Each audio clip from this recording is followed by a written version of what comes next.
Hello, welcome back. Now we'll learn about Java inheritance. So what is Java inheritance? So inheritance allows you to define classes which inherits the behavior and attributes of other classes. Now what does this statement mean?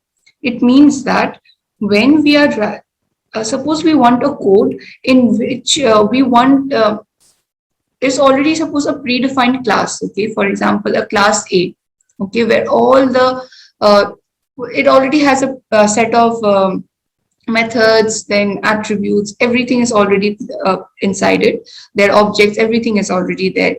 Now we want a code, we want to write a code which has all the properties of class A. Suppose we are creating a new class B, but in the new class B, we want to add certain more attributes, okay, a few more methods and objects. But we also want everything that is present in class A. So then we use this keyword extends and we extend everything, that is we inherit everything that is already present in class A into class B. Okay, so this is how it is done. So initially it is public class A and we have written all the codes, and then while when we are extending it, we use public class A, we use the keyword extend, and we mention from which class we are bringing everything. So in this case, since it is A, then we mention A. Okay, so the best way to understand inheritance is by doing an example. So this is one of the examples. You can try this out, but right now what I will be doing is I'll be performing and I'll be doing an entire program in front of you for your understanding. Okay, so let me clear it. So I've already in my command prompt, I've already I'm inside the directory and I'm in the Java demo folder. So let's start. Okay, so it's notepad animal. This was, I created a very simple basic program for every one of you to understand. Java animal. So the first class that I made is, it was animal, and we know all animals eat. So I've just written eating. Okay. Now I've created a class called dog and I'm extending it to, I'm bringing animals. I'm inheriting the properties of animals. Now dogs are also animals, right? And they also eat. So this property is true for both of them.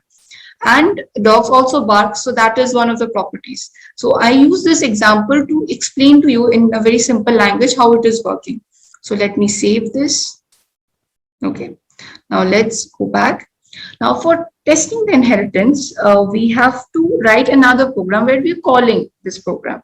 So we do test.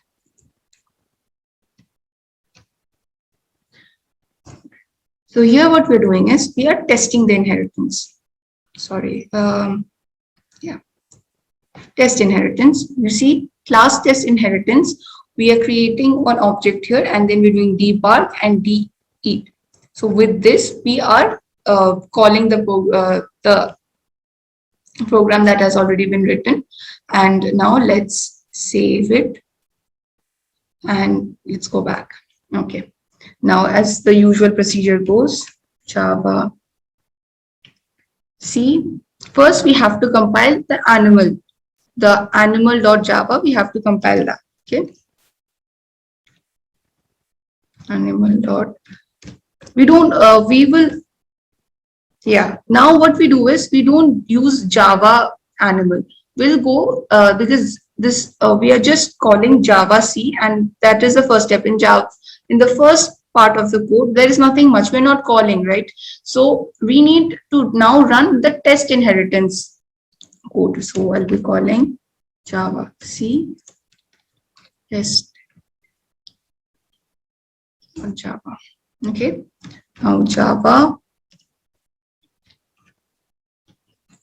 test inheritance. You see, barking and eating.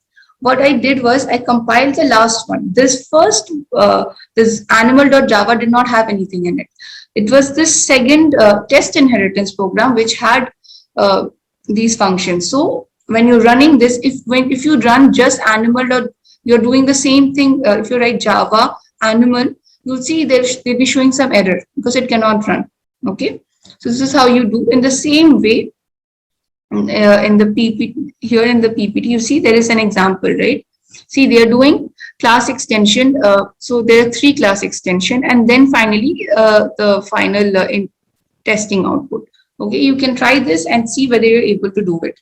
So now let me take a quick break here. We'll come back and we'll continue with Java encapsulation, in which you learn about why we use encapsulation. Okay, so let's take a quick break and we'll come back.